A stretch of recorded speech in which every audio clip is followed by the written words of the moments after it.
Welcome to my channel అండి. I'm very happy to read this novel. Pleasure ఐలాండ్లోకి ప్రయాణం చేస్తున్నాం. నిజంగా మనమే ప్రయాణం చేస్తున్నామా అనంత చక్కగా కళ్ళకు కట్టినట్లు రచించారు రచయిత్రి గారు. నేను ఇదంతా చదువుతుంటే నిజంగా ఫిజికల్గా ఆ ప్లెజర్ ఐలాండ్కి వెళ్ళినట్లే ఫీల్ అవుతున్నాను. ప్లస్ అలాంటి ఐలాండ్కి ఒకదానికి వెళ్ళాలని కూడా ఫీల్ అవుతున్నాను. అలాంటి ఒక మంచి చోటికి వెళ్ళాలనే ఫీల్ వచ్చింది. చాలా చక్కగా అక్కడ ఉన్న సౌకర్యాలు ఏంటి, అక్కడ ఉన్న యాక్టివిటీస్ ఏంటి, చాలా కొత్త కొత్తగా ఉన్నాయి. నాకైతే అర్జెంటుగా అలాంటిది ఎవరైనా కట్టేస్తే బాగుండు, వెళ్ళిపోదామని ఉందండి. ఎక్కడైనా ఉందంటారా? మీరెవరైనా విన్నారా? ఫారిన్ కంట్రీస్లో ఏమైనా ఉందంటారా అలాంటిది? ఏమో మరి. కథలోకి వెళ్ళిపోదాం. అదేమిటో అతని కంఠస్వరం పిల్లల గురించి ఆ వివరాలు చెప్తుంటే వింటుంటే చాలా ఆనందంగా అనిపించింది. ఆ ఆనందం మెల్లగా పించం విప్పి అడుగులు వేసి నృత్యం చేయడానికి సిద్ధమవుతున్న మయూరిలా ఉంది. అది మానవత్వం నిండిన మనిషి కోసం యాంత్రిక జనం మధ్య వెతికి వెతికి అలసిపోతున్నప్పుడు హఠాత్తుగా కనిపిస్తే కలిగే సంభ్రమం లాంటిది. మనుషుల పట్ల నమ్మకం చెదిరిపోని ఆనంద దీపిక అది. ఏమిటిది? నాకెందుకు ఇలా అనిపిస్తోంది? ఎందుకు మనసంతా ఈ ఆనంద తరంగాలు అనుకుంటోంది. మిస్టర్ అరవింద్ అంటూ జ్ఞానేశ్వరిదేవి అనాథగా పెరిగి పెద్దయిన ఒక పారిశ్రామికుడి గురించి చెప్తోంది. అరవింద్, ఆ పేరేమిటో చాలా బాగుంది. భారతి సీట్లో వెనక్కి ఆనుకుని కూర్చుంది.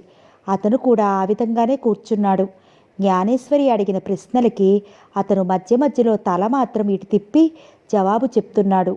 ఆ చూడటంలో అతనికి ముఖం పక్క నుంచి చెంప, ముక్కు, కనురెప్పలు అతని కళ్ళకి అడ్డు తగులుతున్నాయి. పక్క నుంచి భారతి ముఖం కనిపిస్తున్న ఆ తీరు అతని మనసులో చెరగని ముద్రగా మారిపోతోంది. ఆమె పేరు భారతి అని, ఆమె ఒక స్కూల్ హెడ్ మిస్ట్రెస్గా బాధ్యత గల ఉద్యోగస్తురాలు అని కూడా వివరాలు తెలిసాయి. ఆమె ప్రఖ్యాత వారపత్రిక తీసిన లక్కీ డిప్లో విజేతగా వచ్చి ఈ ప్రయాణం చేస్తున్న అదృష్టవంతురాలు అని కూడా తెలిసింది. ఆ క్షణంలో ఆమె మహారాజ్ఞిలా ఉంది.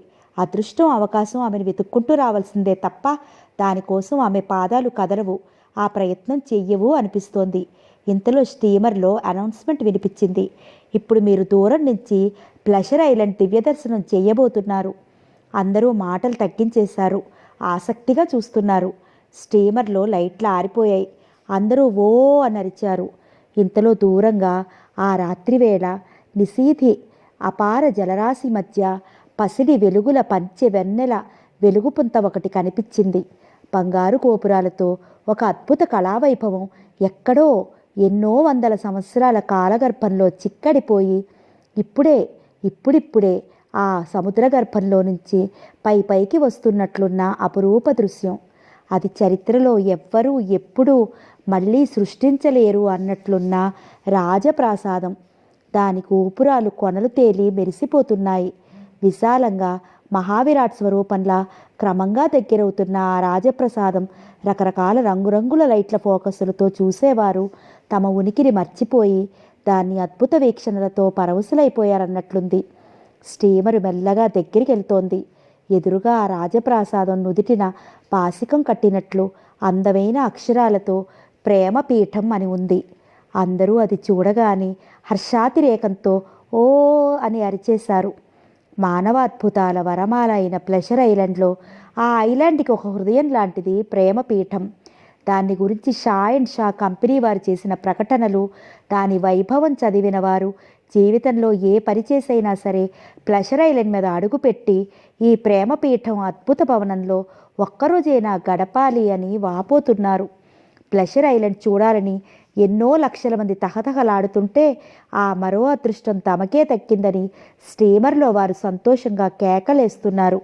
రాజప్రసాదం లాంటి ప్రేమపీఠం భవనం చూస్తుంటే వారికి ఏడుకొండలు ఎక్కి వచ్చి ఆ వెంకటేశ్వరుడిని కూడా చూస్తున్నంత ఆనందంగా ఉంది. వారు ఆనందంతో పరవశులైపోతున్నారు. అద్భుతమైన ఆ వీక్షణ అనుభవం వారిని వివసులు చేసేస్తోంది. స్టీమర్ దగ్గరవుతున్న కొద్దీ ఆ వెలుగు కాంతి మరింత దేదీప్యమానంగా వెలుగులు చివరచిమ్మేస్తోంది. దూరంగా ప్లెజర్ ఐలాండ్ ముఖద్వారం దగ్గర రాజహంసలో వస్తున్న ప్రయాణికులని ఆహ్వానిస్తున్నట్లు గాలిలోకి మతాబులు ఎగిసినాయి. బ్యాండ్ స్వాగత గీతం ఎలుగెత్తి ఆలపిస్తోంది. ఆ క్షణంలో అక్కడ ఆ స్టీమర్లో ప్రయాణం చేస్తున్న వారిలో చాలామందికి ఈ ఆనందం ఒక్కసారిగా వీరావేశం పొంగెత్తి వారిని ముంచెత్తి వేస్తున్నట్లుగా అనిపిస్తోంది. ఆనందం ఒక పూనకంలా వచ్చి ఆవరించుకున్న ఘడియలవి. ఎంతో బాగుంటుందనుకున్నాను, కానీ ఇంత అద్భుతం అనుకోలేదు. భారతి సంతోషంగా అరవింద్తో అనేసింది. అరవింద్ కూడా చూస్తున్నాడు. అతను ప్రేమపీఠం చూసినప్పుడల్లా దాని వాస్తుశిల్పులు, ఇంజనీర్స్ గుర్తుకొస్తారు. ఈ ప్రపంచానికి వారి ప్రతిభని ఒక నీరాజనంగా అందించిన రూపాంతమే ఈ ప్రేమపీఠం. అరవింద్ మనసు మౌనంగా వారికి జోహార్ అర్పిస్తోంది. రాజహంస స్టీమరు ప్లెజర్ ఐలాండ్ తీరానికి చేరి ఆగింది. దాని తలుపులు తెరుచుకున్నాయి. పూలమాలలు చుట్టి ఈ చెక్కవారతి దాటి ప్రయాణికులు ఒక్కొక్కరు ప్లెజర్ ఐలాండ్ మీద పాదం ఆనిస్తుంటే సంతోషాతిరేకంగా వారి మనసు గాలిలో ఈకలా తేలిపోతోంది. చెక్కవారతి మీద నుంచి ప్లెజర్ ఐలాండ్ నేల మీదకి పాదం మోపగానే పాలరాతి బొమ్మల్లాంటి అందమైన అబ్బాయిలు, అమ్మాయిలు జంటగా నిలబడి ఆహ్వానిస్తూ ఒక్కొక్క ప్రయాణికుడి మెడలో గులాబీల మాల వేస్తున్నారు. పెర్ఫ్యూమ్ చేతి మీద ఆడపిల్లలు అలవోకగా స్పృశిస్తూ రాస్తూ ప్లెజర్ ఐలాండ్ పాలనా యంత్రాంగం తరపున స్వాగతం. అతిథి దేవత మీకు మా సుస్వాగతం. మీ రాక మా అదృష్టంగా భావిస్తున్నాం. ఓ ప్రక్క మిలిటరీ బ్యాండ్ అందమైన గీతం ఆలపిస్తోంది. కాస్త దూరంలో మతాబులు వెలుగుతున్నాయి. ఒక్కొక్క ప్రయాణికుడు ప్లెజర్ ఐలాండ్ మీద 2 పాదాలు మోపగానే పైనుంచి చామంతి పూల రేకులు తమలంబరాలుగా వర్షిస్తున్నాయి. షా యాజమాన్యం వారి సిస్టమ్ చాలా ప్రత్యేకత కలిగినది. రాజహంసలో నుంచి దిగిన ప్రతి ప్రయాణికుడిని ఆహ్వానిస్తున్న యువతీ యువకుల బృందం పేరు స్పష్టంగా ఉచ్చరిస్తూ పిలుస్తోంది. అక్కడ పాదం మోపిన ప్రతి ప్రయాణికుడికి అతని వయసు ఎంతైనా, అతని ఆరోగ్యం ఎలాంటిదైనా ఒక నవయవ్వన ఉత్సాహ అతిశయం వెల్లువలా వచ్చి ముచ్చేస్తోంది. వారి వ్యక్తిగత జీవితం, అందులో బాధలు, కష్టాలు, కన్నీళ్లు ఒక ఓవర్ కోటును తీసి పక్కన పడేసినట్లుగా అవుతోంది. అందం, యవ్వనం, అద్భుతం, ఉత్సాహం, సంభ్రమం ఎల్లడలా నిలిచిపోయినట్టున్న ఈ ప్లెజర్ ఐలాండ్ భూమిలో ఏదో మాంత్రిక శక్తి ఉందా అనిపిస్తోంది. వారిలో వయసు భేదమే గుర్తురానట్లు, వయసు శరీరానికే తప్ప మనసుకి లేదన్నట్లు వయసు గలవారు కూడా ఉత్సాహంగా చలాకీగా అయిపోతున్నారు.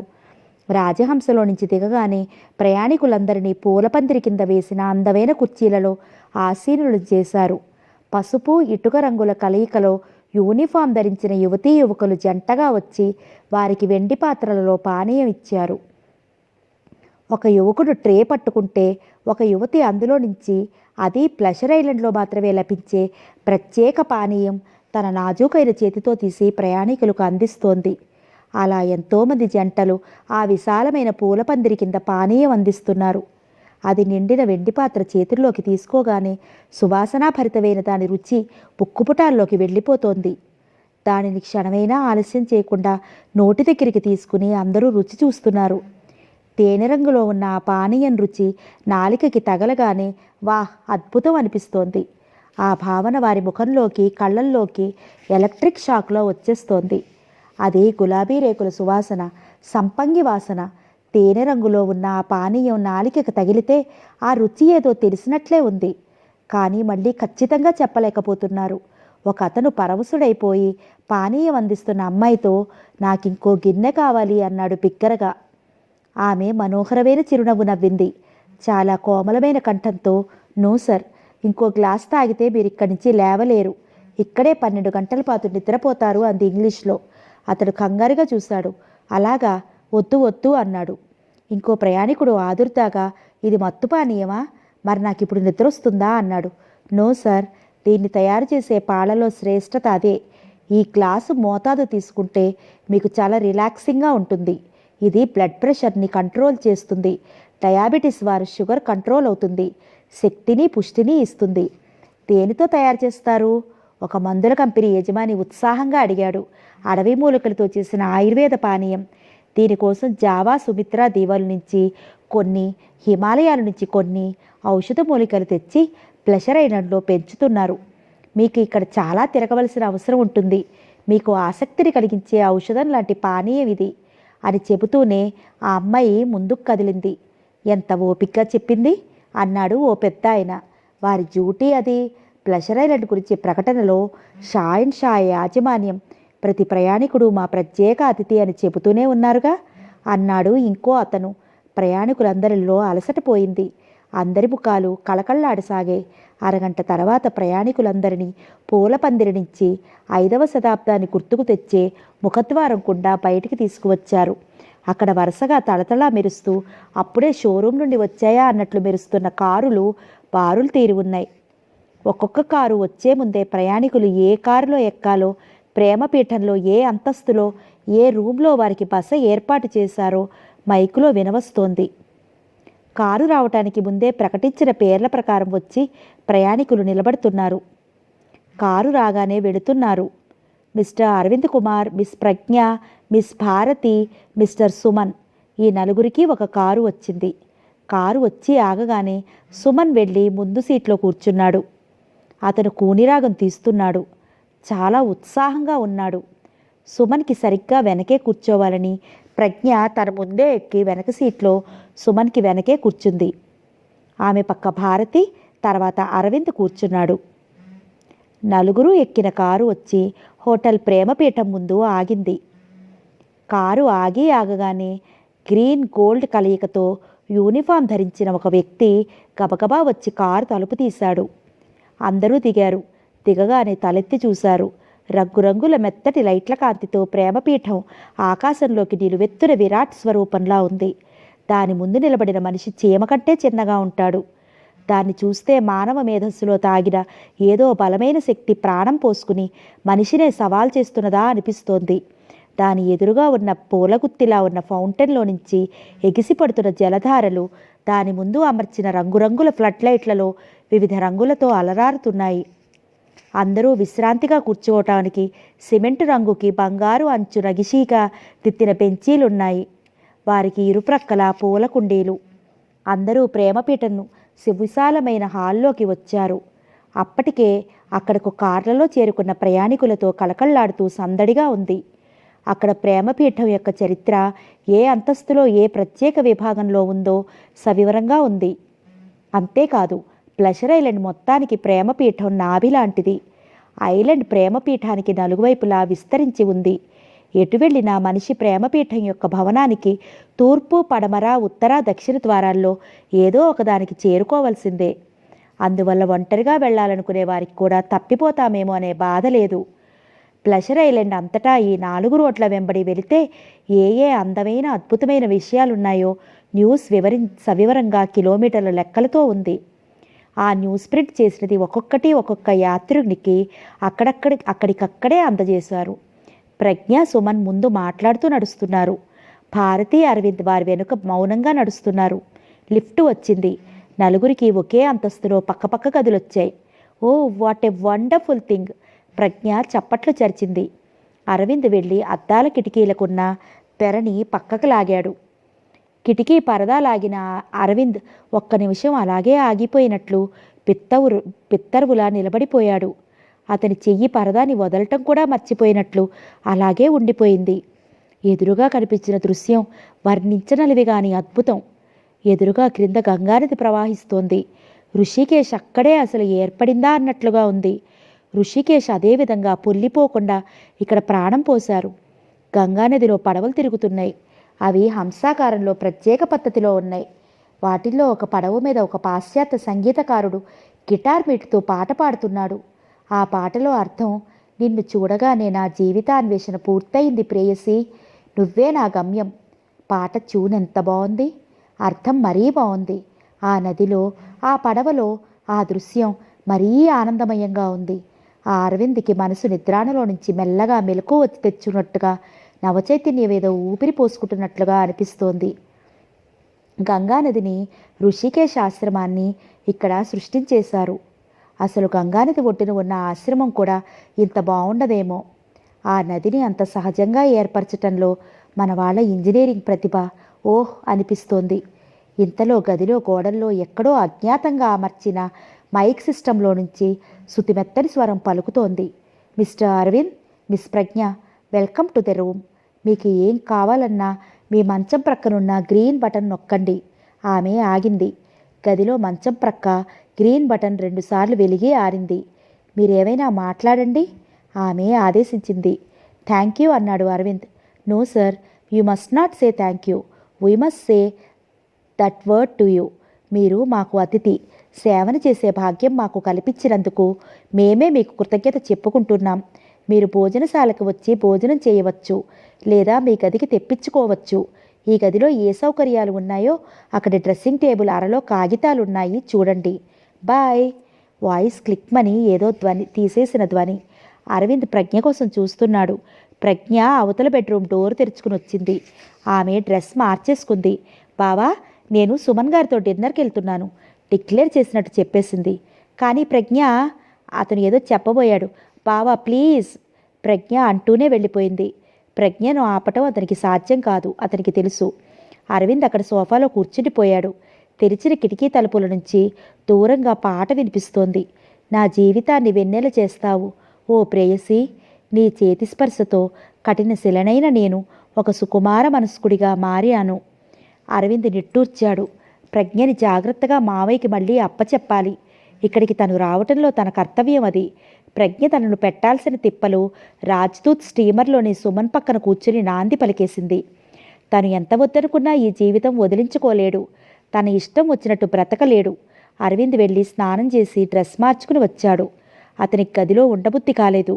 భోజనశాలకి వెళ్ళి భోజనం చేయడానికి నిర్ణయించుకున్నాడు. మ్యాప్ చూసుకుని 12వ అంతస్తులో ఉన్న భోజనశాలకి వచ్చాడు. అక్కడ అప్పుడే చాలామంది ఉన్నారు. కిటకిటలాడుతున్నట్లే ఉంది. అరవింద్ ఒక్కడూ కూర్చోగలిగిన జాగా కోసం చూస్తున్నాడు. దాదాపు అన్ని టేబుల్స్ జంటగానే కూర్చుని ఉన్నారు. ఒక టేబుల్ దగ్గర భారతి ఒక్కతే కూర్చుని ఉంది.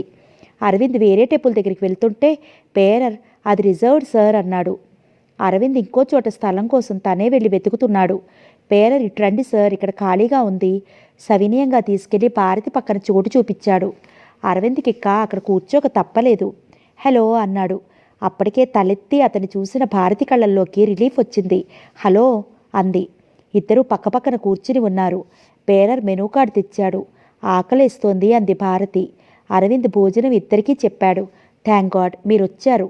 ఇప్పటి వరకు ఒక్కదాన్ని ఎలా టైం గడపటమా అని చూస్తున్నాను. భారతి ఆ మాటలు పైకి అనలేదు, లోపలనుకుంది. సుమన్ ఎక్కడా అడిగాడు అరవింద్. ప్రజ్ఞ సుమన్ ఎక్కడికో వెళ్ళారు అంది భారతి. భోజనాలు అయిన తర్వాత భారతి అరవింద్ బయటకు వచ్చారు. డైనింగ్ బయట ఇద్దరు సంకోచంగా అప్రయత్నంగా ఆగిపోయారు. ఇద్దరికీ ఇప్పుడే రూమ్కి తిరిగి వెళ్ళాలని లేదు. బయటింత కోలాహలం, ఆనందం. రూమ్లోకి వెళ్తే ఒంటరితనపు సమాధిలో ఉన్నట్టు ఏకాంతం. నేను కొంచెంసేపు క్రిందకి వెళ్ళి నడుస్తాను, తనలో తను అనుకున్నట్టే అన్నాడు అరవింద్. నాకు కూడా నడవాలనిపిస్తోంది అంది భారతి. ఇద్దరూ లిఫ్ట్ వైపు వచ్చారు. అరవింద్ తనే బటన్ నొక్కాడు. లిఫ్ట్ వచ్చింది. అందులో దిగి ఇద్దరూ కిందకి వచ్చారు. కింద లాంజ్ అంతా కిటకిటలాడుతున్నట్లుగా జనంతో ఉంది. వారిలో దేశీయుల కంటే విదేశీయులే ఎక్కువ కనిపిస్తున్నారు. ప్రపంచంలో గల రకరకాల సంస్కృతులు ఇక్కడ కేంద్రీకృతమైనట్టున్నాయి. ముఖం కూడా కనిపించకుండా తల మీద నుంచి జరీమాల ముసుగుల చీర కొంగు కిందకి లాక్కున్న రాజస్థానీ యువతి పక్కన షార్ట్స్ పనీన్ ధరించిన అమెరికన్ యువతి కూర్చుని ఉండగా చూడటం కళ్ళకింపైన దృశ్యంగా ఉంది. ఆ విధంగానే మగవారు ఉన్నారు. వారి వేషభాషలే కాదు, శరీర ఛాయ, కనుముక్కు తీరు కూడా ఎవరి ప్రత్యేకత వారిదే అన్నట్లుగా ఉన్నాయి. వారంతా ఒక చోట కలవడం విభిన్న సంస్కృతి మానవతాహారంలో ఉన్నారు. ఎవరికి వారే అందరూ ఆసక్తిగా మిగతా జనం వేషభాషల్ని కుతూహలంగా గమనిస్తున్నారు. ప్రేమపీఠం పాదాల చెంత ఉన్న ఉద్యానవనంలోకి అరవింద్, భారతి వచ్చారు. ఇద్దరూ మౌనంగా నడుస్తున్నారు. అప్పటికి వారి పరిచయం స్వల్పమే అయినా అంతమంది కొత్త వారి మధ్య ఇద్దరూ ఒకరికి ఒకరు తెలిసిన వారుగా అనిపిస్తోంది. భారతి సడన్గా ఆగిపోయింది. అబ్బా, అదెంతో అద్భుతంగా ఉంది కదూ, వేలుతో చూపిస్తూ అంది. అరవింద్ కూడా ఆగిపోయాడు. భారతి వేలు పెట్టి చూపించిన దిశవైపు చూశాడు. అక్కడ అందంగా, వయ్యారంగా పూల సజ్జ చంకని పెట్టుకుని ఒక యువతి నిలబడి ఉంది. ఒక యువకుడు నేల మీద కూర్చుని ఆమె ఎత్తిపెట్టిన పాదంలో నుంచి ముళ్ళు తీస్తున్నాడు. ఆ యువకుల ఇద్దరి మూర్తులు రకరకాల పుష్పాలతో తయారు చేశారు. హఠాత్తుగా ఏమరుకుగా చూస్తే వారు పూల దుస్తులు ధరించిన మానవతామూర్తుల్లా ఉన్నారు. అంత సజీవంగా భావప్రకటనతో ఉంది ఆ మూర్తిద్వయం. అమ్మాయి నొప్పిని శోక కళ్ళతో భరిస్తూ చూస్తోంది. అతను తలదించి సీరియస్గా కాలిలో ముళ్ళు పెరికివేస్తున్నాడు. భారతి, అరవింద్ ఇద్దరూ క్షణంసేపు ఆ రమణీయ దృశ్యం ముందు నిలబడిపోయారు. అప్పటికే దాన్ని కొంతమంది తిలకిస్తున్నారు. మరికొంతమంది ప్రేక్షకులు వచ్చి చేరుతున్నారు. జనం ఎక్కువ కావడంతో అరవింద్ కదిలాడు. అతని పాదాలు కదలగానే భారతి అడుగులు కూడా కదిలాయి. అరవింద్ మధ్య మధ్యలో ప్రజ్ఞ కోసం కళ్ళతో వెతుకుతూనే ఉన్నాడు. వీళ్ళేమయ్యారో కనిపించలేదు అనుకున్నాడు. భారతి సమాధానంగా ఏమీ అనలేదు. ఇద్దరూ వచ్చి అక్కడున్న ఒక బెంచి మీద కూర్చున్నారు. ఇద్దరూ మౌన ప్రేక్షకుల్లా కిరికిలా కేరింతలు కొడుతూ వచ్చే వెళ్లే జనాలు చూస్తున్నారు. ఇద్దరి ముఖాలు సీరియస్గా ఉన్నాయి. కూర్చున్న బెంచీకి అటు ఇటు క్రోటన్స్ మొక్కలున్నాయి. వాటి మధ్య కూర్చున్న వారికి ఏకాంతం కల్పిస్తున్నట్లుగా ఉంది ఆ బెంచి. భారతి అరవింద్ ఎదురుగా వెళ్తున్న జనాల్ని ప్రేక్షకుల్లా చూస్తుండగా ఇంతలో ఎక్కడి నుంచో మెల్లని కంఠాల తాలూకా మాటలు స్పష్టంగా వినరాసాగాయి. మోహన్, నువ్వు చెప్పినట్లు విని పెళ్లి విషయంలో సుశీల పట్ల నీ అంగీకారం తెలియజేసేయి. స్పష్టమైన తెలుగులో మాట్లాడుతున్న కంఠం ఎక్కడో విన్నట్లుగా ఉంది. అరవింద్ భారతి వద్దనుకున్న ఆ సంభాషణ వచ్చి వారి చెవుల్లో పడుతోంది. కానీ మేడం, మోహన్ కంఠం సందేహంగా అంది. ఏంటి నీ సందేహం? ఆమె గొంతు పెద్ద వయసుదిగా అధికారంగా ఉంది. నేను మీ గురించే ఆలోచిస్తున్నాను. నమ్రతగా వినవచ్చింది యువకుడి కంఠం. నా గురించి ఆలోచించడానికి ఏముంది మేడం? నాకు పెళ్ళైతే మనిద్దరం ఇంత స్వేచ్ఛగా ఉండగలమా? ఏదైనా ప్రాబ్లమ్స్ వస్తే? నాన్సెన్స్. నేను అందుకే సుశీలని ఎన్నిక చేసింది. సుశీల చాలా మంచి అమ్మాయి. పేద కుటుంబంలో నుంచి వచ్చింది. అలాంటి ప్రాబ్లమ్స్ రావు. వాళ్ళ నాన్న మా దగ్గర 30 సంవత్సరాల నుంచి మా భూముల్ని కౌలుకు తీసుకుని రైతుగా ఉన్నాడు. అలాంటి సందేహం వద్దు. అయినా ఎవరేమనుకుంటారు? నువ్వు నా పర్సనల్ అసిస్టెంట్వి. నేను ఎక్కడికి వెళ్ళినా నీ అవసరం ఉంటుంది. ఈ మధ్య కుముదినీదేవి నా మీద దుష్ప్రచారం మొదలుపెట్టింది. మా ఇంటి గౌరవం నాకు ప్రాణం అని నీకు తెలుసుగా. దాన్ని రక్షించటానికైనా నువ్వు పెళ్లి చేసుకు తీరాలి. నీకో భార్య, 2 పిల్లలు, ఒక స్వంత ఇల్లు ఉంటే ఇక నన్నెవరూ ఏమీ అనరు. ఆ కంఠం కష్టసుఖాలు సంప్రదిస్తున్నట్లు లేదు. అధికార దండంతో ఆజ్ఞను జారీ చేస్తున్నట్లుగా ఉంది. అలాగే మేడం అన్నాడతను. నేను రూమ్కి వెళ్ళిపోతాను. నువ్వు ఒక అరగంట తర్వాత వచ్చేయి. పేతాళ ఫైల్స్ కట్ట ఉంచుకోవడం మాత్రం మర్చిపోవద్దు. అలాగే మేడం. ఆ కంఠం వోల్టేజీ తగ్గిన లైట్లా ఉత్సాహం తగ్గి ఉంది. నువ్వు ముందు వెళ్ళు. ఇక్కడి నుంచి నేను 10 నిమిషాల తర్వాత వెళ్తాను. అలాగే మేడం. ఒక క్షణం తర్వాత మేడం అని అతని ఏదో డబ్బు వ్యవహారం చెప్తున్నాడు. అరవింద్ అక్కడి నుంచి లేచాడు. భారతి కూడా లేచింది. ఇద్దరూ కొద్ది దూరంలో ఉన్న ఫౌంటైన్ దగ్గరికి వచ్చారు. ఎదురుగా క్రోటన్స్ చాటున ఉన్న బెంచి దగ్గర నుంచి మోహన్ వచ్చాడు. తర్వాత జ్ఞానేశ్వరీదేవి వచ్చింది. ఆవిడ ఎటూ చూడకుండా లిఫ్ట్ ఉన్న హాల్ వైపుకు వెళ్ళిపోయింది. మోహన్ అక్కడ ఫౌంటైన్ చుట్టూ కట్టిన చైన్ పట్టుకుని ఆలోచనగా నిలబడ్డాడు. అతని ముఖంలో నిరుత్సాహం కనిపిస్తోంది. అక్కడ కేరింతలు కొడుతున్న ఒక యువజంటని తదేకంగా చూశాడు. మోహన్ గాఢంగా నిట్టూర్చాడు. టైం చూసుకున్నాడు. మళ్ళీ ఆ యువజంటనే చూస్తున్నాడు. Mister Arvind, urgent phone call. Mister Arvind, urgent phone call. Come to the reception please. మైక్లో అనౌన్స్మెంట్ వినిపించింది. మీకే అంది భారతి అప్రయత్నంగా. ఏమిటి? ఎవరు చేశారు? ప్రజ్ఞ అయి ఉంటుంది బహుశా. అరవింద్ ప్రేమపీఠం వైపు నడిచాడు. భారతి అనుసరించింది. అరవింద్ ప్రేమపీఠంలో రిసెప్షన్కి వచ్చాడు. రిసెప్షనిస్ట్ ఫోన్ లైన్ కల్పించింది. గజకర్ణం గారు మాట్లాడుతున్నారు. అరవింద్, నువ్వు ప్రజ్ఞ బాగున్నారు కదా? నీకు అర్జెంట్ మాట చెప్పాలి. ఏమిటి మామయ్య? మన పరాంకుశం గారు ఇదిగో నా పక్కనున్నారు. వాళ్ళ మనవరాలు దివ్య ఇంట్లోంచి చెప్పకుండా ఎలా కొన్నదో టిక్కెట్ మీతో పాటు రాజహంసలో ప్లెజర్ ఐలాండ్కి వచ్చింది. నీకు కనిపించిందా? లేదు. చాలా గొడవైపోయింది. దివ్య డ్రైవర్తో కలిసి వాళ్ళ ఇంట్లో పచ్చలహారం అమ్మేసి టిక్కెట్ కొందిట. నువ్వు దివ్య కోసం చూడు. తప్పకుండా కనిపిస్తుందిలే. దివ్య కనిపించగానే ఇంటికి ఫోన్ చేయి. అలాగే మామయ్య. ఇదిగో పరాంకుశం గారు మాట్లాడతారట. ఆయన ఫోన్ అందుకుని ఏడుస్తూ, నాయనా అరవింద్, దివ్య ఇంత పని చేస్తుందని నేను కల్లో కూడా అనుకోలేదు.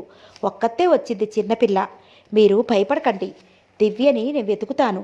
ఇది బయటికి రానివ్వద్దు. కడుపు చిచ్చుకుంటే కాళ్ళ మీద పడుతుంది. ఆ డ్రైవర్ వెధవని చంపి నిలువున పాత్ర వేసేయాలి.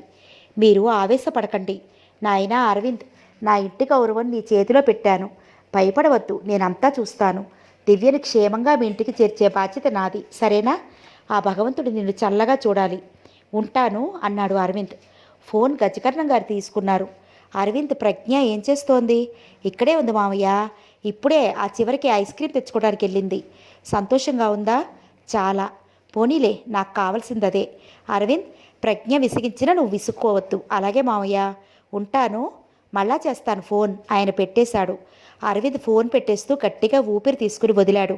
అతని ముఖమంతా చిరాకుతో ముడిపడింది. ఏమైంది? భారతి అడిగింది. అరవింద్ దివ్య గురించి చెప్పాడు. మై గాడ్, అంత చిన్నపిల్ల ఇంత సాహసం చేసిందా? అయినా ఆ అమ్మాయి తప్పు కూడా లేదేమో.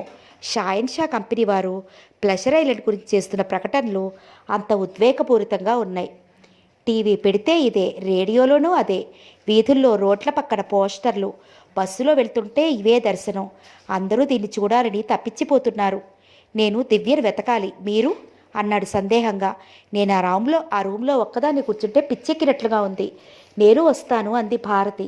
ఇద్దరూ రిసెప్షన్లో దివ్య అనే అమ్మాయి ఏ రూమ్లో ఉందో ఎంక్వైరీ చేశారు. 4 దివ్యలున్నారు. వారి ప్రొఫెషన్స్ లేవు. టూరిస్టులుగా నమోదయ్యింది. 4 దివ్యల్ని కలిసి చూడాలి. అరవింద్ వెళ్ళి రూమ్స్ దగ్గర కాలింగ్ బెల్ మోగించాడు. ఒక్కరూ గదిల్లో లేరు. భారతి, అరవింద్ వచ్చి లాంజ్ పక్కనున్న పార్కులో కూలబడ్డారు. అప్పటికి టైం 2 గంటలు కావస్తోంది. ఇక్కడ పగలుకి రాత్రికి తేడానే కనిపించడం లేదు. జనం అలా తిరుగుతున్నారు. అలసటగా ఉంది అంది భారతి కూర్చుంటూ. కాఫీ తాగుతారా అడిగాడు అరవింద్. భారతి అంగీకారంగా తల ఊపింది. అరవింద్ వెళ్ళి కాఫీ పేపర్ కప్పులో తెచ్చాడు. థ్యాంక్ యూ అంటూ తీసుకుంది. దివ్య సరే, ముందు మా ప్రజ్ఞ కోసం వెతకాల్సిన అవసరం వచ్చేటట్లుంది అన్నాడు అరవింద్. భారతి మాట్లాడలేదు. కాస్త ఆగి అంది, ఈ ప్లెజర్ ఐలాండ్ నాకు ఒక పెద్ద జ్ఞానోపదేశం చేసింది. ఏంటది అడిగాడు. నేను తొందరపడి టప్పటడుగు వేయబోయి నా పాదాన్ని ఆపి సరిచేసింది. అంటే? భారతి ఖాళీ అయిన పేపర్ కప్పును చేత్తో తిప్పుతూ, నేను సుమన్ పెళ్లికి ఎంగేజ్మెంట్ చేసుకున్నాం. అరవింద్ ఒక క్షణం తర్వాత ఆ మాట అర్థమైనట్లు అనిపించింది. కానీ సుమన్ ప్రజ్ఞతో ఇలా, అదే నా జ్ఞానోదయం. సుమన్ నాతో ఎలా ప్రవర్తించాడో అచ్చు ప్రజ్ఞతో అలాగే మాట్లాడుతున్నాడు ఇప్పుడు. I'm sorry. ప్రజ్ఞ మూలంగా ఆమెకి ఎంత బాధ కలిగిందో అరవింద్కి అర్థమవుతోంది. సారీ చెప్పకండి, నాకు కంగ్రాచులేషన్స్ చెప్పండి అంది భారతి నవ్వు తెచ్చిపెట్టుకుంటూ. ఆమె కళ్ళల్లో నీటిపొర తళుక్కుమని మెరవటం అరవింద్ దృష్టిని దాటిపోలేదు. అసలు తప్పు అతనిది కాదేమో, నాదేనేమో. మా పరిచయం కూడా అంత పెద్దది కాదు. నేను చాలా ఇష్టంగా త్వరగా పెళ్ళి అని పరిధిలోకి రావటానికి సిద్ధమైనా అతనికి నాకు పరిచయం. అరవింద్ మౌనంగా వింటున్నాడు. భారతి చెప్పసాగింది. సయోధ్య పబ్లిక్ స్కూల్లో ఆ రోజు సాయంత్రం భారతి ఆఫీస్ రూమ్లో కూర్చుని పిల్లల ప్రోగ్రెస్ కార్డ్స్ చూస్తోంది. టీచర్లందరూ బాధ్యత తెలిసిన వారే. పిల్లలందరూ చదువులో బాగానే ఉన్నారు. ఇంతలో ప్యూన్ టెలిగ్రామ్ తెచ్చిచ్చాడు. భారతి తీసుకుని చూసింది. సుప్రసిద్ధ వారపత్రిక విజయసింధు పంపింది.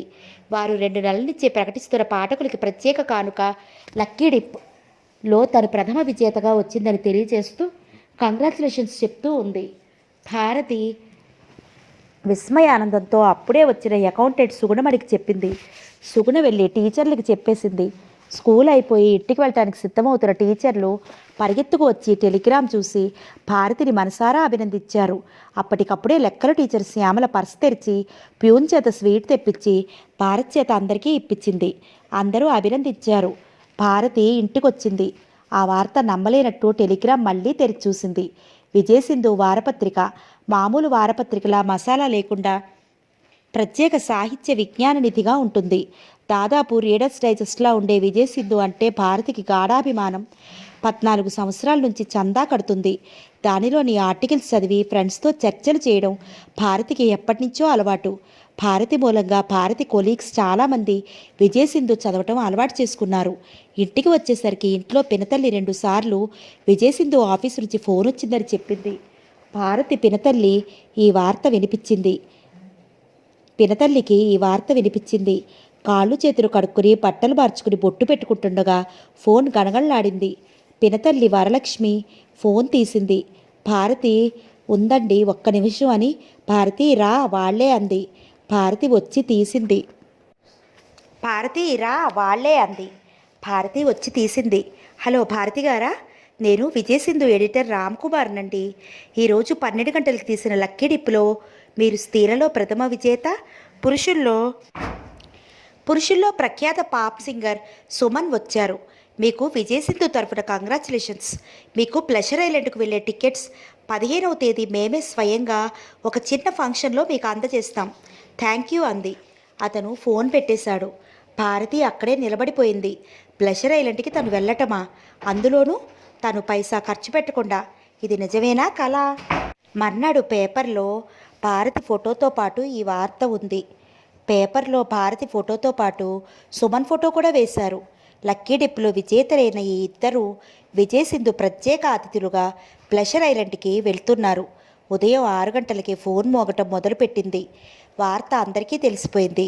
కంగ్రాచులేషన్స్ చెప్తూ, అదృష్టానికి అభినందిస్తూ ఇటు ఫోను అటు కాలింగ్ బెల్లు ఒకటే మోగసాగాయి. స్నేహితులు బంధువులు వస్తున్నారు. సాయంత్రానికి భారతి ఇటు ఫోన్లోనూ అటు వచ్చిన వాళ్ళతోనూ మాట్లాడి అలసిపోయింది. ఏంటో ఈరోజు తన జీవితాన్నే మార్చివేసినట్లుగా ఉంది.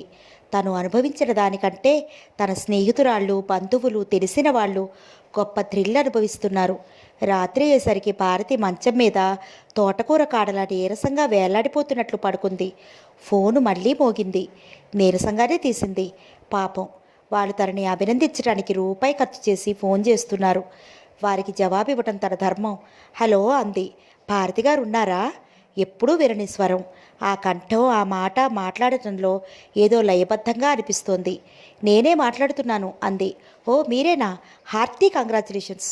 Thank you. మీరు కూడా నాకు ఆ మాటే చెప్తారేంటి? మీరు? సంకోచంగా అంది. ఐఎమ్ సుమన్. మీలాగా అదృష్టవంతుణ్ణే. సుమన్?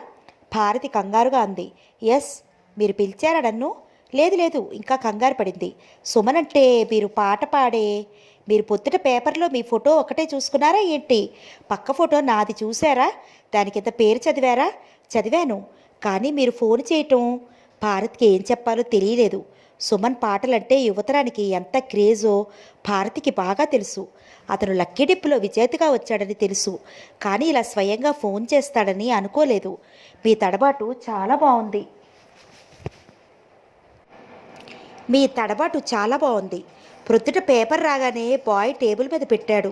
ముందు పేపర్ రాగానే నా ఫోటోనే నేను చాలాసేపు చూసుకున్నాను. ప్లెజర్ ఐలాండ్కి త్వరలో వెళ్ళబోతున్నాను అనే థ్రిల్ నన్ను ముంచేసింది. తర్వాతే మీ ఫోటో చూశాను. అందరూ నాకు కంగ్రాచులేషన్స్ చెప్తుంటే ఆమెకి ఈ వార్త ఎలా అనిపిస్తోంది? తనకు కూడా ఇలాగనే కంగ్రాచులేషన్స్ చెప్తూ ఉంటారు కదా అనుకున్నాను. ఒకసారి ఫోన్ చేసి నేనే చెప్దామని అనుకున్నాను. ఓ, కాస్త సంకోచించాను. కానీ ఆ ఆలోచన నన్ను ఉడుల్లా పట్టుకుని వదల్లేదు. అదృష్టం పంచుకున్న భాగస్వాములం కదా, ఒకసారి పలకరిద్దామనుకున్నాను. అందరూ నన్ను కంగ్రాచులేట్ చేస్తుంటే మిమ్మల్ని నేను చేస్తున్నాను అన్నాడు. అతని మాటలు చాలా లలితంగా ఉన్నాయి. అది ఒక పాటలో ఆగి ఆగి మరో చరణం అందుకునే ముందు అనే మాటల్లా ఉన్నాయి. థ్యాంక్ యూ అంది. When you say thank you, my heart will fly it to the sky. అతను పాట చరణం పాడాడు. ఓ అంది భారతి. అతని కంఠం అద్భుతం. భారతికి అసలే చాలా ఇష్టం ఇలా స్వయంగా వినటం. భారతి చెయ్యి చెంపకి నొక్కుకుంది. ఫోన్ని 2 చేతులతో గట్టిగా పట్టుకుంది. భారతి గారు, don't you congratulate me? Congratulations అంది. When you say congratulations, my heart feels happiness with no limit shakes. Oh please say it again. Bharathi నోట్లోంచి మాట రాలేదు. Your silence caught my eyelids. The whole world becomes dark, dark, dark. Come on, my dear, kiss my eyes. My eyelids will become a flower. అతను హమ్మింగ్గా పాడుతున్న పాటను ఆపు చేశాడు. Sorry Bharati గారు, నేను కొంచెం నిషాలో ఉన్నాను. అందుకే ఆనందం ఆపుకోలేక ఏదేదో పాడేస్తున్నాను. భారతి మౌనంగా అయిపోయింది. నా తలకి ఈ నిషా ఎక్కించిందేదో తెలుసా? డ్రింక్ కాదు, థ్రిల్. నేను విజేతగా వచ్చానని కాదు, ప్లెజర్ ఐలాండ్కు వెళ్ళే అవకాశం వచ్చిందని. ఇది ఆల్ అన్ఎక్స్పెక్టెడ్. నేను వచ్చే సంవత్సరం వెళ్ళాలని ప్లాన్ చేసుకుంటున్నాను. అతను మళ్ళా పాట మొదలెట్టాడు. Love love the sound name, I ran and opened the door. My God, there she is. The God gave me fortune. I loved her. I collapsed at her feet. అతను పాట ఆపాడు. That is my life Bharathi గారు. భారతి అతనికి phone కాక వేరే phone మోగిన శబ్దం వినిపించింది. సుమన్ ఒక్క నిమిషం అని ఆ ఫోన్ తీసుకున్నాడు. Thank you sir. Yes sir, నేను ఇప్పుడే వస్తాను అన్నాడు. భారతితో, భారతి గారు, ఇక నాకు సెలవా మరి? మనం ఫంక్షన్లో కలుసుకుందాం. అంతవరకు మీ ఫోటోని చూస్తూ ఉంటాను. ఓకే బాయ్ పెట్టేశాడు. భారతికి ఏంటో సడన్గా జ్వరం వచ్చినట్లుగా అనిపించింది. ఇది నిజమేనా అనిపిస్తోంది. సుమన్ మాట్లాడటం, భారతి గారు అంటూ పలకరించటం, పాటలు మాటలు కలయికతో ఆ సంభాషణ సాగటం, ప్లెజర్ ఐలాండ్లోకి తను విసిరివేయబడినట్లుగా ఉంది. తనకి అసలైన ప్లెజర్ ఐలాండ్ ఈ అనుభవమే. భారతి ప్రాణమిత్రురాలు ఉషకి ఫోన్ చేయడానికి డయల్ చేస్తూ అంతలోనే ఆగిపోయింది. ఈ ఆనంద అనుభవం ఎవరికీ చెప్పలేదు, చెప్పటానికి మాటలు రావడం లేదు. ఇది మాటల్లో కూర్చలేని అద్వితీయమైన అపురూపమైన విషయం. భారతి ఫోన్ పక్కన పెట్టేసి వెనక్కి వాలి దిండు మీద తల ఆనించి పడుకుంది. మసకు మనసు వెన్నెల గంగలో విహారయాత్ర చేస్తోంది. అందంగా, ఆనందంగా, ఆనందం అందం అంతా తన సొత్తే అయినట్లుగా. ఈ ప్రపంచంలో తనకంటే అదృష్టవంతురాలు ఇంకెవ్వరూ లేరు అని ఛాలెంజ్ చేస్తున్నట్లుగా. భారతి అలసిపోయింది. వివసత్వంలో శరీరం మనసు తూదిపించేలా ఉన్నాయి.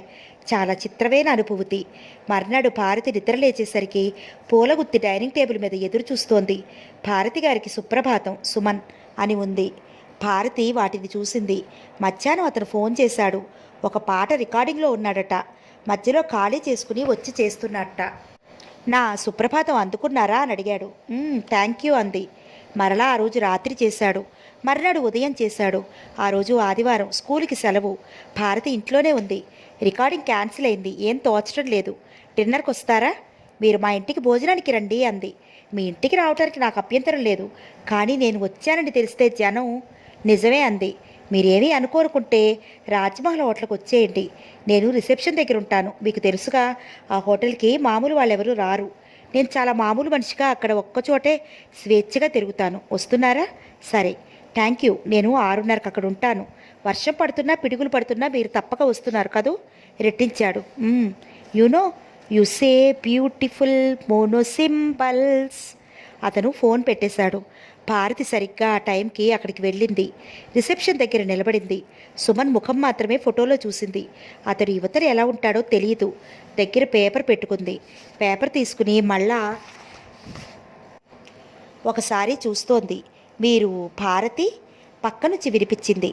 త్రుళ్ళిపడినట్టు తలెత్తి చూసింది. ఎదురుగా సుమన్. ఫోటోలో నవ్వే అచ్చు కుత్తినట్టుగా ఉంది. నేను మిమ్మల్ని చూశాను. మీరు అవునా కాదా అని అనుకుంటున్నాను. ఈ అమ్మాయి కనుక భారతి కాకపోతే నేను ఇంకో భారతి కోసం వెయిట్ చేయకుండా వెళ్ళిపోదామని అనుకున్నాను. భారతి ఫక్కున నవ్వింది. మోస్ట్ బ్యూటిఫుల్ లాఫ్ అన్నాడు. ఇద్దరు డైనింగ్ హాల్కి వచ్చారు. ఇదిగో కార్నర్. అతను భారతికి సీట్ చూపించాడు. భారతి కూర్చుంది. అక్కడి నుంచి చూస్తే ట్యాంక్ బండ్ ఎంతో అందంగా ఉంది. భారతి ఏదో అనబోయింది. అతను మాట్లాడుతని సైగ చేశాడు. ఆమె మౌనంగా ఉండిపోయింది. అతను 2 చేతులు టేబుల్ మీద ఆనించి అరచేయి గడ్డానికి ఆనించుకుని భారతినే చూస్తున్నాడు. భారతికి ఇది చాలా ఇబ్బందిగా ఉంది. మీరు ఏదో చెప్పబోయింది. నన్ను డిస్టర్బ్ చేయకండి తక్కువ స్వరంతో అన్నాడు. భారతి ఇక మాట్లాడలేదు. 1 నిమిషం తర్వాత అతను సరిగ్గా కూర్చుకుంటూ గుండె గొంతుకులో కొత్త భావం ఏదో కొట్టాడుతోంది. పాటగా పైకి ఉపికి రావాలని అన్నాడు. భారతికి అర్థమైంది. చిరునవ్వుతో చూస్తోంది. అతను విహోరుడైనట్లు చూశాడు. భుజాలు ఎగరేసి ఓకే డామిట్ అని ఆ ఏకాగ్రతని అవతల పారేసినట్లు వదిలేశాడు. మెనూ కార్డు తీసుకుని భారతిని అడిగాడు. భారతి చెప్పింది. Pink friend. ఈ స్వీట్ నాకు ఇష్టం. మలై అంటే మేగడతో చేస్తారు. మీకు ఇష్టమా? నేను అసలు ఎప్పుడూ ఆ పేరు వినలేదే. I like your frankness at a simple statement. సంతోషంగా చెప్పాడు. అతను పింక్ ఫ్రెండ్ని వేటితో ఏ విధంగా తయారు చేస్తారో బేరర్ని చెప్పమని ఆదేశించాడు. బేరర్ పాఠంలా అప్పచెప్పాడు. భారతి తింటాను అంది. ఇద్దరు శత్రువులైనా సరే భోజనానికి కూర్చుని మంచి భోజనం చేస్తే మంచి మిత్రులైపోతారు కదా. అందుకే మన వాళ్ళు, ముఖ్యంగా మన ఆంధ్రాస్, చీటికి మాటికి భోజనానికి పిలుస్తారు. మన ఆంధ్రాస్ అంటే మీరు? నేను 50-50. మా డాడీ ఆంధ్ర, మమ్మీ పార్సీ. నాకు 2 భాషలు బాగా వచ్చు. నేను ఇంగ్లీష్ మీడియంలో చదవటం వల్ల, మా ఇంట్లో మమ్మీ డాడీ కూడా ఇంగ్లీష్లోనే మాట్లాడటం వల్ల నాకు ఇంగ్లీష్ మాతృభాషలా మారింది. నేను ఇంగ్లీష్లో ఆలోచించి తెలుగులో మాట్లాడతాను భారతి అనుకుంది. అందుకే కాబోలు అతని భాషలో ఆ భావత్వం అతి తేట తెలుగు నేర్చుకున్న పంచదార పలుకులా ఉంది. సో నా గురించి చెప్పేశాను. మీ గురించి చెప్పండి అడిగాడు. భారతి తండ్రి ఈ మధ్యనే చనిపోవటం, పినతల్లి దగ్గర ఉండటం, తల్లి చిన్నప్పుడే పోవటం అంతా చెప్పింది. మీరేమైనా ఊర్లు తిరిగారా? లేదు, హైదరాబాద్లో పుట్టాను, ఇక్కడే చదివాను, ఇక్కడే ఉద్యోగం అంది. ఇక్కడే చచ్చిపోతారు కూడా. మీకు ఇంకా దేశమంతా చూడాలని లేదా? భారతి అతను అన్న తీరుకి ఫక్కుని నవ్వింది. ఉంది. ఎప్పుడు వెళ్తారు? వెళ్లాల్సిన రోజు వస్తే ఆగలేం కదా. ఓహో, మీరు కర్మసిద్ధాంతులా? ఏం కాదు. వీల్లేని వాటిని గురించి ఆలోచించను. ఆలోచిస్తేనే కదా ఏదైనా ఫీల్ అయ్యేది. భారతి సమాధానం చెప్పలేనట్లు మళ్ళా నవ్వేసింది. కొద్దిసేపట్లో అతనంటే జంకుపోయింది.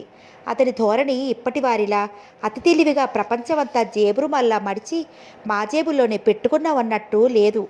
ఇంకా అతనిలో ఏదో చిన్నతనం కనిపిస్తోంది. తను హెడ్ మిస్ట్రెస్ అవటం వల్ల మరియు అభ్యాసం వలన వచ్చిన అర్థం చేసుకోగలిగిన సమర్థతతో ఆ విధంగా అనిపిస్తోందేమో. ఇద్దరూ భోజనం చేశారు. భారతి అతని గురించి అడిగిన ప్రశ్నలకి చక్కగా జవాబు చెప్పాడు. అతనికి పాపులారిటీ కూడా అనుకోకుండా వచ్చింది. కృషి చేస్తున్నాడట. దేనికో అతనికి బోధ కానట్లుంది. అతను ఇంకా ఈ లోకంలో మల్లయుద్ధాలు చేసిన మనిషిలా లేడు. అతని సుందర ప్రపంచంలో అందమైన భావనలతో హాయిగా బ్రతుకుతున్నాడు. భోజనం చేస్తుండగా భారతి అతనికి కూర వేస్తుంటే అతను ఆమె చేతివేళ్ళు చూస్తూ లవ్లీ ఫింగర్స్ అన్నాడు. మీరు పొగడ్తలను విరివిగా వాడేస్తున్నారు సుమా అంది. పొగడ్తలా? నేనేం పొగిడాను అన్నాడు. చూస్తున్నానుగా, చాలా పొగిడారు భారతి చెప్పింది. మై గాడ్, అవి పొగడ్తలు కావండి, అభినందనలు. మీకు రెండిటికీ అర్థం తెలియనట్టుగా ఉంది. నాకు తెలుసు. ఎలాగైనా మీరు అభినందనలైనా అంత ఎక్కువ చెప్పనవసరం లేదు.